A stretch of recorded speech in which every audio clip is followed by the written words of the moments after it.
Tudo certo? Bom, eu, Claudete Pessoa, estou falando aqui com você que vai enfrentar aí uma prova de concurso e a banca é a CESP.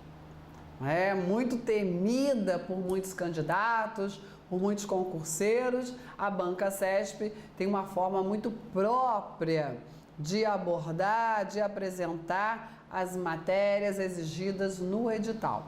É uma banca que vai sim exigir de você o conhecimento jurisprudencial, conhecimento doutrinário, mesmo aqui numa legislação específica, né? A Lei 8.112, ela é o próprio Estatuto dos Servidores Públicos Civis Federais e apesar, né, de ter aí várias regras bem esclarecidas quanto à sua aplicabilidade na vida do servidor federal, existem algumas divergências, né, que são sanadas por interpretação jurisprudencial e você vai precisar disso para resolver as questões da prova. Um outro detalhe é que a banca, tradicionalmente, em vez de utilizar a múltipla escolha, né, como a maioria das bancas examinadoras de concurso, a banca CESP, ela adora aquele formato do certo e errado,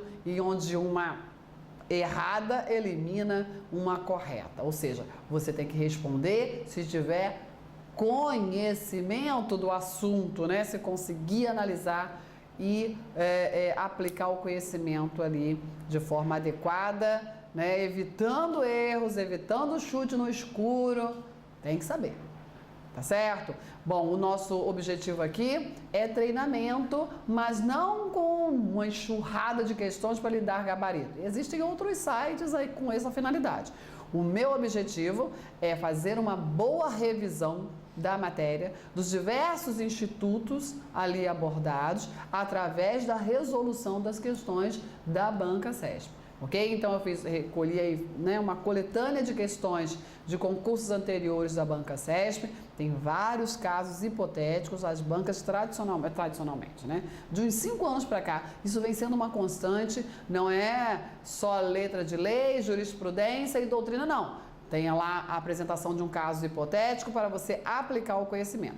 Vamos ver? Vamos lá? Bom, já, né, combinamos aí. Um detalhe, vai lá, acessa lá o site, imprime lá se quiser, né? Ou seja, resolve as questões sozinho, depois vem cá pra gente bater esse papo concurseiro, que o seu aproveitamento, o seu rendimento vai ser bem melhor, tá bom? Então vamos lá. Uma questão que já traz um caso hipotético, né? Acerca do regime jurídico dos servidores públicos civis da União, cada um dos próximos itens apresenta uma situação hipotética seguida de uma assertiva a ser julgada. Vamos lá. Ana, que está em licença por afastamento de seu marido Júlio, que está em férias, são servidores do tribunal, do TRE, né, Tribunal Regional Eleitoral de Goiás, e foram nomeados para ocupar cargos na administração pública federal. Nessa situação, as posses dos dois servidores em seus novos cargos devem ocorrer no prazo de 30 dias, contados da publicação dos respectivos atos de provimento nos cargos. Então vamos lá. Primeiro você tem que resolver qualquer tipo de questão encontrando o núcleo, que ainda mais quando é caso hipotético, né? Primeiro encontre o instituto que está sendo ali abordado. Qual é o instituto? Posse, não é isso? Posse. E querem saber de quê? Do prazo da posse. Mas tem um detalhe. O que aconteceu? Ana está de licença e o seu marido, né, para acompanhar o seu marido, e Júlio está de férias. Tanto Ana quanto Júlio, casados, são servidores federais, os dois. E os dois foram nomeados para ocupar cargos na administração federal. Mas como, Claudete? Eles fizeram novo concurso, é cargo em comissão? Não interessa. Não interessa o tipo de cargo, se é efetivo ou comissionado. O fato Suficiente para resolver a questão é que eles vão ocupar cargos, foram nomeados. A nomeação é a forma de provimento desses cargos, provimento originário, e aí com o provimento nós temos a manifestação de vontade do administrador em preencher um cargo, mas esse nomeado pode não querer esse cargo. E aí, que momento é que vai o nomeado manifestar a sua vontade dizendo se quer ou se não quer o cargo? O momento da investidura. A investidura, em regra, ela se instrumentaliza com a posse. Então, a posse é a forma mais comum de investidura. É o momento em que o nomeado diz: eu sei de tudo, sei dos direitos, sei dos deveres, das minhas atribuições e eu quero esse cargo para mim. Isso é investidura, isso é posse. E é o momento em que ele passa a condição de não um simples nomeado, ele agora passa a condição lá na posse, lá na sua investidura, ele passa a condição de servidor público. Porque, segundo a Lei 8.112, servidor público é a pessoa legalmente investida em cargo público. E esse nomeado, ele tem um prazo para assumir esse cargo, para a sua posse. A regra qual é? Que a posse deve acontecer num prazo de 30 dias a contar da data do respectivo provimento. Aí você vai dizer, então tá certo, calma, estaria certo se não tivesse um ponto importante. Qual é? Olha, tanto Ana quanto Júlio estão afastados, estão no exercício de direito de afastamento. O afastamento é a licença e o outro é férias. Quando ocorre férias ou licenças, ok? Qualquer afastamento no exercício de direito, o nomeado, o servidor nomeado, tem 30 dias sim para tomar posse, mas esse prazo não começa a contar da data da publicação da nomeação, começa a contar do término do impedimento, ok? Certo? Então, só quando terminar a licença da Ana e as férias do Júlio, no término, após o término desses direitos que eles estão usufruindo, é que inicia o cômputo do prazo de 30 dias para tomar posse, ok? Então, aí, essa afirmativa está errada. Olha lá o artigo 13, parágrafo 2º. Está errado porque não é 30 dias contados, não nesse caso, da publicação do respectivo provimento. Tá bom? Ok? Colocar aqui a regra, né? A regra é essa, só que a questão não traz a regra, a questão traz uma exceção. Exatamente. Tudo bem? Ok? Aí diz a questão: os impedimentos, as proibições e os deveres previstos na Lei 8.112 somente se aplicam ao servidor após a posse, momento em que ocorre a investidura. Claro, está certíssimo isso, porque é o momento em que ele assume a condição de servidor.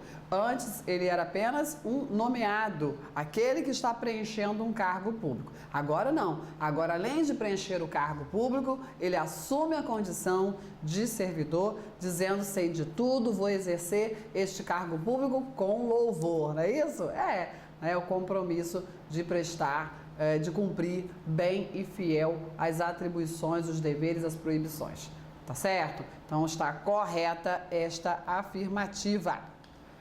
Mais uma questão, né? Mais uma situação hipotética acerca do regime jurídico dos servidores. Analise o caso hipotético e assertivo. Pedro, analista judiciário, tomou posse no TRE de Goiás em 10 de outubro de 2011.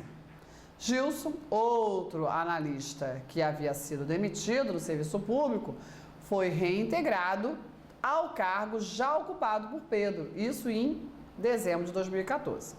Nessa situação, o cargo deve passar a ser novamente ocupado por Gilson e Pedro deve ser redistribuído. Vamos lá. Alguns pontos importantes desse caso. Olha lá. Pedro tomou posse. Se ele tomou posse, ele está preenchendo o cargo que antes era do Gilson pela nomeação, ok? Pela nomeação, porque na Lei 8.112 a posse somente vai ocorrer quando do provimento da nomeação, certo? Então, Pedro foi nomeado em 2011 para o cargo que estava vago em decorrência da demissão do Gilson. Não é isso? É. Só que o Gilson Guerreiro foi lá, brigou e conseguiu voltar, né? Consegue voltar exatamente para aquele cargo que ele tinha antes em 2014. 2011, 2014, opa, Pedro se deu bem aqui, menos mal, né? Porque isso aqui é uma situação absurda, absurda. Por que é absurda?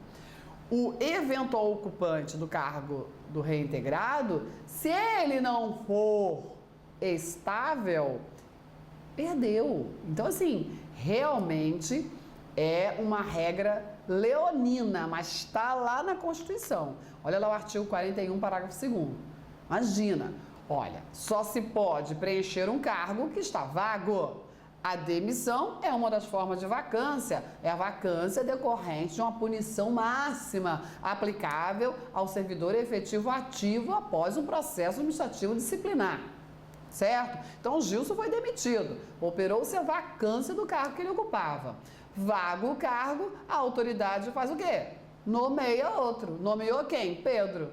Agora, tadinho de Pedro, né? Quem é Pedro? Pedro, concurseiro. Vê se você conhece alguém assim. Estuda horrores, madrugadas produtivas, a família está reclamando porque ele não ajuda na casa, não visita mais ninguém, só sabe de estudar, estudar, estudar, estudar.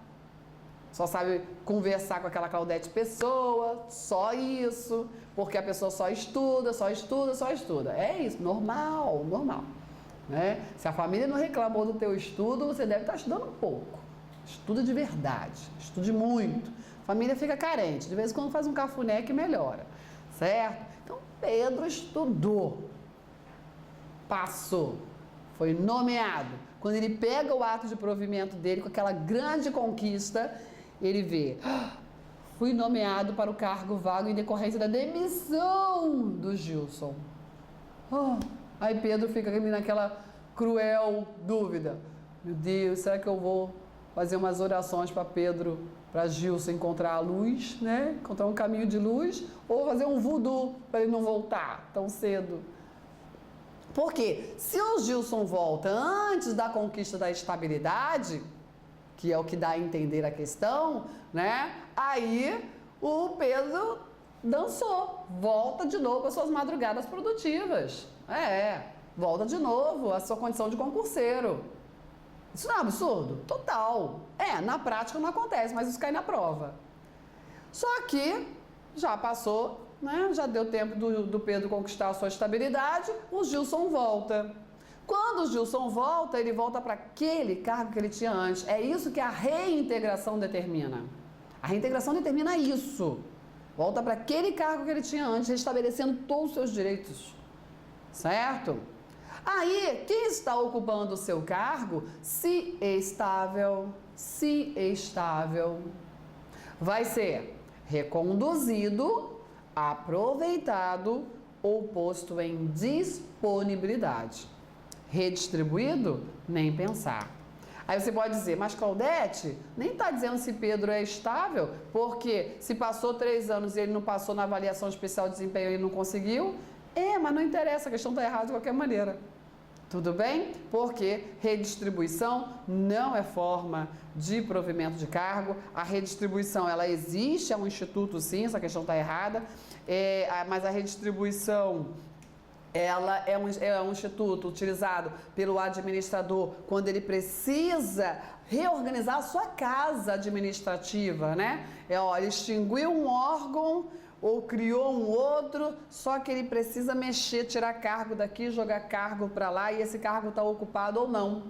Então a redistribuição é uma movimentação de cargos na estrutura administrativa, seja esse cargo provido, esteja esse cargo preenchido ou não, certo? E aí isso ocorre quando da reorganização, da extinção ou criação de novos órgãos. É diferente da remoção. Na remoção, nós temos uma movimentação não de cargos, nós temos uma movimentação de servidores. tanto a remoção quanto a redistribuição não são formas de provimento de cargo público. O que vai acontecer com Pedro? Se ele tinha um cargo anterior, reconduzido. Se ele não tinha cargo anterior, mas é estável, né? Tem que ser estável necessariamente, ele vai ser aproveitado, ele vai para um cargo parecido com o que ele já tem, né? Com esse que ele tem. E se não tem cargo nenhum para ele ocupar, Pedro vai para casa, ficar em disponibilidade remunerada proporcional ao tempo de serviço. Tudo bem? Ok? Então, olha só quantas considerações nós fizemos em uma questão, é uma revisão de vários institutos. Essa é uma questão que permite um passeio, opa, caiu a caneta, um passeio imenso pela matéria, né? Por pontos importantes para a sua prova, tá certo? Vamos lá para mais uma questão. O servidor público federal estável, habilitado em concurso público e empossado em cargo de provimento efetivo, só perderá o cargo em virtude de sentença judicial transitada em julgado. Essa questão aqui é muito fácil, eu nem acreditei. Eu disse, meu Deus, será que essa banca é a CESP mesmo? Não é? Realmente muito fácil.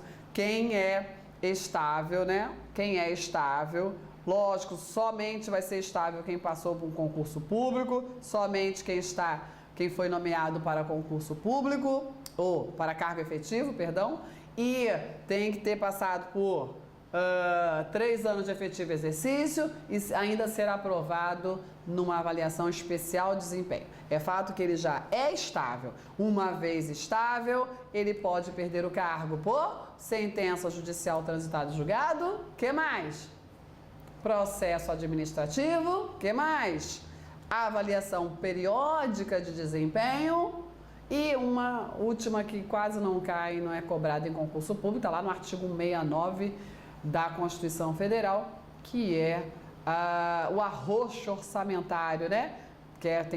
Passou aí, o administrador extrapolou, ele pode cortar o estável, certo? Mas essas 3 primeiras tem que saber: sentença judicial, decisão administrativa e avaliação periódica de desempenho podem acabar, né, com a tranquilidade, com a estabilidade do servidor estável, certo? Olha lá, isso a afirmativa está errada, artigo 22, fora o artigo 41 da Constituição Federal, com a redação dada pela Emenda Constitucional 19 de 98, aquela emenda que produziu a chamada reforma administrativa, que introduziu lá no caput do 37 o princípio da eficiência. E tem uma história nisso aí, né? Resolveram descobrir o Brasil de novo em 1998 e você, olha, não basta a legalidade,